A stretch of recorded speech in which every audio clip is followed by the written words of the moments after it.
말씀 역대상 29장, 베드로후서 3장, 미가 6장, 누가복음 15장 말씀입니다. 자, 오늘 말씀으로 나눌 주제, 하나님께서 기뻐하시는 것입니다. 곧 우리는 하나님을 기쁘시게 하는 삶을 살아야 합니다. 하나님께서 기뻐하시는 것이 무엇인가? 이것 깨닫고 그것을 삶으로 실천해야 합니다. 자, 먼저 하나님은요, 잃어버린 영혼이 회개하고 돌아오는 것을 무엇보다 기뻐하십니다.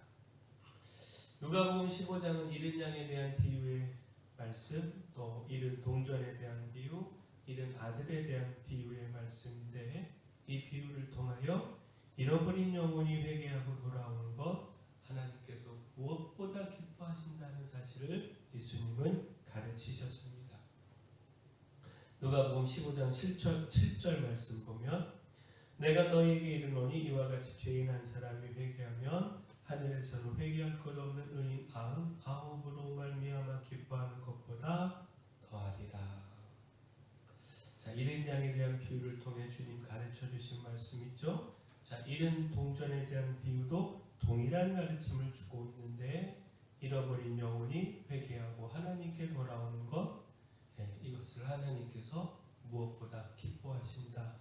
하나님의 기쁨은 우리의 회개에 있다라는 겁니다.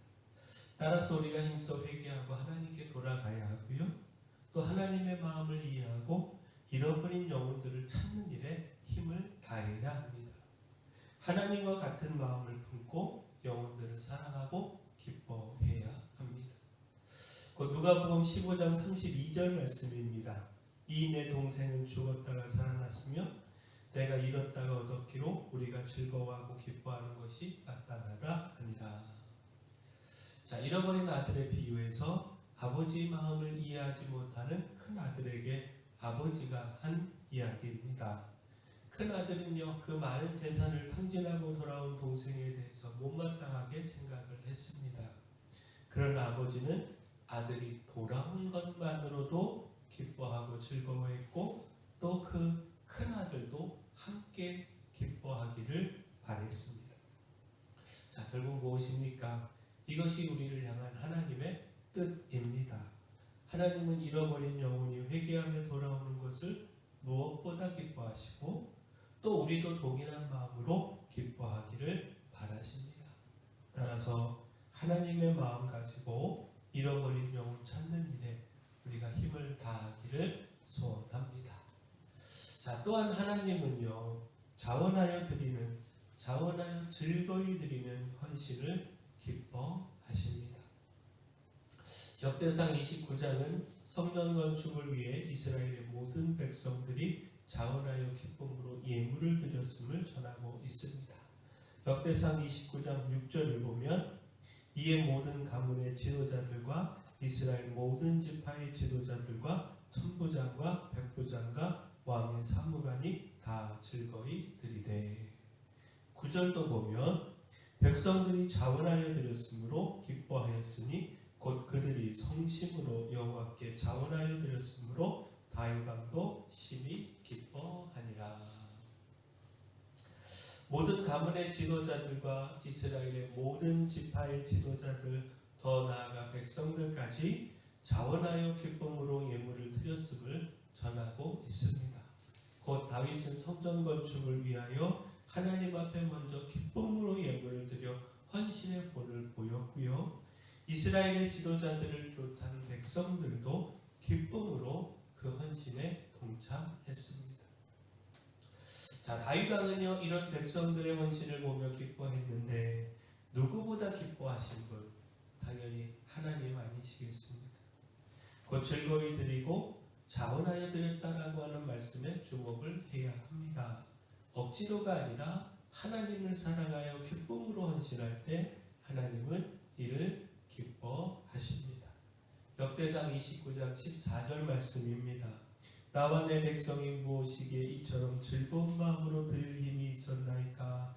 모든 것이 주께로 말미암아 싸우니 우리가 주의 손에서 받은 것으로 주께 드렸을 뿐이니이다. 자, 백성들이 자원하는 예물과 헌신에 기뻐한 다윗이 하나님을 찬양하며 하나님께 드린 기도입니다.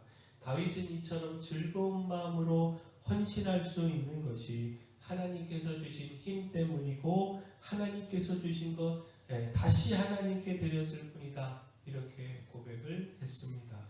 자, 다윗의 이와 같은 고백을 들으시고 하나님께서 참으로 기뻐하지 않으셨겠습니까? 자원하여 헌신할 뿐만 아니라 모든 영광과 감사를 하나님께 돌리는 모습이 하나님께 큰 기쁨이 되었다라는 겁니다.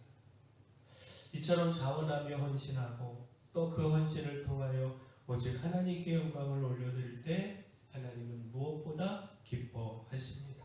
따라서 우리가 힘써 하나님께서 기뻐하시는 일 마다하지 않기를 소원합니다. 억지로가 아니라 자원함으로 헌신하여 하나님을 기쁘시게 하기를 소원합니다. 또한 하나님은요, 삶의 예배를 기뻐하십니다. 값지고 비싼 재물이 아니라 공의와 믿음과 사랑으로 채워진 그 삶을 원하십니다. 자, 미가 6장은요, 올바른 예배에 대하여 가르치고 있습니다.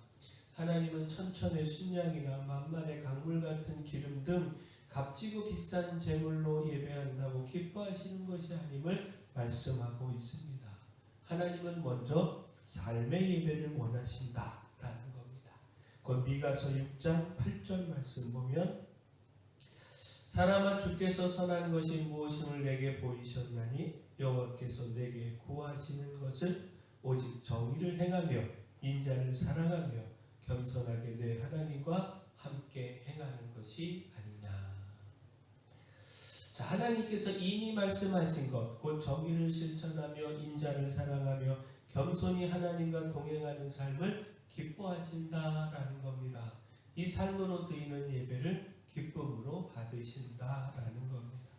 이 삶의 예배 없이 아무리 값진 제물로 예배해봐야 하나님께서는 결코 그 예배를 받으시지 않으신다라는 겁니다. 따라서 우리의 예배를 돌아봐야 합니다. 공의와 믿음과 사랑으로 채워지는 삶의 예배 없이는 결코 하나님께서 기뻐하시는 예배를 드릴 수 없음을 기억하고 하나님께서 기뻐하시는 예배를 위하여 우리의 삶을 공의와 믿음과 사랑으로 채워가야 합니다. 결코 삶의 예배를 놓치지 말아야 합니다. 마지막 하나님께서는요, 인내함을 기뻐하십니다.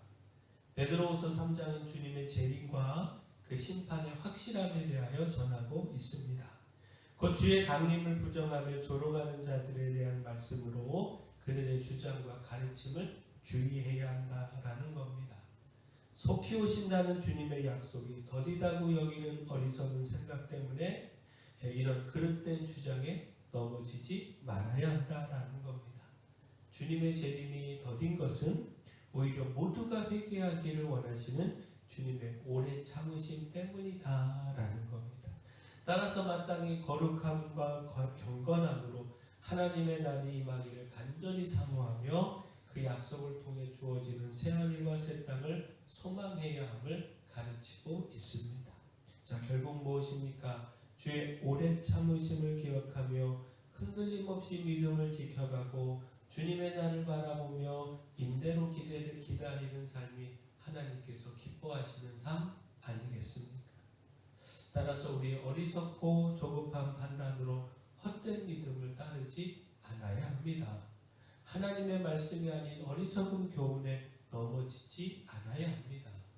끝까지 주의 말씀 붙들고 인내하며 주님의 다시 오심을 믿고 소망하며 살아가야 합니다.